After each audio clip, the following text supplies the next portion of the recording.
এই যে গতকাল আপনাদের নেতা যে গায়েশ্বর চন্দ্র রায় নাকি, ওনাকে ঠিকঠাক চিনিও না, যাই হোক, উনি যে ওই যে ভিসি টেবিলে থাপ্পড় দিয়ে কথা বললো, মানে এটা যে মানে কোন লেভেলের একটা বেয়াদবির পর্যায়ে পড়ে। ভাই আমি ইউনিভার্সিটি স্টুডেন্ট না ভাই, আমি as out of varsity student, কিন্তু ভাই ভাই এটা আমার কাছে দৃষ্টিকটু লাগছে।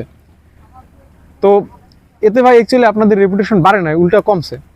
এই যে গতকাল আমরা দেখতে পাইছি যে ঢাকার বিভিন্ন এলাকায় ছাত্রদল বিভিন্নভাবে মানে মিছিল টিছিল করছে বা বিভিন্ন ধরনের খোঁচা মারামূলক মন্তব্য দিয়ে মিছিল করছে। ভাই এগুলো করে আসলে কোনো লাভ নাই, এগুলো লোকজন খায় না, একদম সহজ কথা, এগুলো লোকজন এখন আর খায় না। কিন্তু অন্য ধরনের চিন্তা ভাবনা করতে হবে। এগুলা যদি ভাবেন যে না এই ধরনের রাজনীতি আপনারা করে যাবেন, তাহলে ভাই সামনে আগাইতে পারবেন না। এটা লিখে রাখেন, সৎ উপায়ে কোনোদিন দেশের ক্ষমতা আসতে পারবেন না এই ধরনের অদ্ভুত রাজনীতি করে। এই ধরনের খোঁচা মারামূলক মন্তব্য করে মানুষের খেপাই লাভ নাই, তো লাভ আছে? এর ফলাফল তো পাইয়া গেছেন আপনারা। আমি অ্যাকচুয়ালি এখানে আপনাদের ট্যাগিং এর রাজনীতিকে মেনশন করেছি। আর আমি এখানে বলতে চাচ্ছি যে ভাই আপনাদের এইসব ট্যাগিং এর রাজনীতি এগুলো ভাই ওল্ড কালচার, এগুলো বাদ দেন।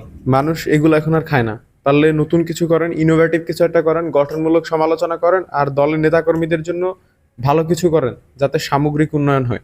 আপনার আজকের ভাই কথায় কথায় মিথ্যাচার করেন। সি ভাই, দেখেন একটা কথা কই, আমার বাড়ির এলাকায় আমার বংশের বাচ্চাদের অনেকেরই দেখছি যে বিএনপি রাজনীতি করে, ইভেন এখনো করে। আমার হোল জীবদ্দশা আমি তাদের কোনোদিন কোনো আকাম করতে দেখিনি। না ভাই, আমি আপনাদের দলের সবাইকে খারাপ বলবো না, আমার বেশ কিছু বন্ধু বান্ধব আছে অত্যন্ত মেধাবী এবং তারা স্টিল এখনো ছাত্রদল করে, তো আমি তো তাদের খারাপ বলতে পারি না। ভাই দেখেন আপনাদের দলে 20 জন খারাপ, এই জন্য ভাই বাকি 80 জনের নাম নষ্ট হচ্ছে।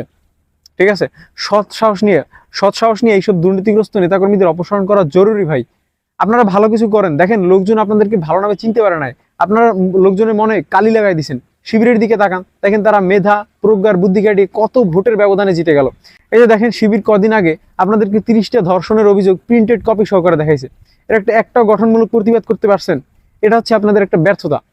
এই ধরনের আওয়ামী লীগ মার্কার রাজনীতি বন্ধ করেন, ভালো কিছু করেন এবং জনগণের মনে আশার আলো সৃষ্টি করেন, যাতে জাতীয় নির্বাচনে আপনাদের জনগণ আবার ওয়েলকাম জানায়। আর আবিদুল ইসলাম ভাই একটা কথা বলি, দেখেন হার মেনে নেওয়াটাও এক ধরনের বীরত্বের। এখন আগামীকাল আপনারা যদি রাস্তায় নেমে সে আগের মতো চিল্লাচিল্লি ডাকাডাকি এমনকি মারামারি পিটাপিটি করেন, এতে উল্টা জনবিশৃঙ্খলা সৃষ্টি হবে, লোকজনের মনে আপনাদের আরো উল্টা রেপুটেশন কমবে। দেখেন ভাই একটা কথা মনে রাখবেন, যেই রাজা তার নিজের মুকুটের জন্য যুদ্ধ করে আসলে উনি কোনো রাজা নয়। আর যেই রাজাকে মুকুট দেওয়ার জন্য জনগণ দৌড়ায়, তার পিছনে পিছনে দৌড়ায়, উনি হচ্ছে আসল রাজা। আপনি যদি যোগ্য হন তাহলে লোকজন এমনি আপনারা খুঁজে নেবে, সো প্যারা নাই তো। এইবার আসেন শিবিরের বেলায়।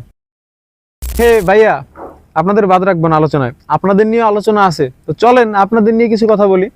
আচ্ছা, মনে আছে নির্বাচনের আগে কি কি ওয়াদা করেছিলেন, কি কি সংস্কার করবেন, কি কি নতুন নতুন যুক্ত করবেন? যাই হোক, এইগুলো পার্টিকুলারলি বাস্তবায়ন করে ভাই দেখাইতে হবে, নাইলে প্রশ্নবিদ্ধ আপনিও হবেন। সো কাজে লেগে পড়েন।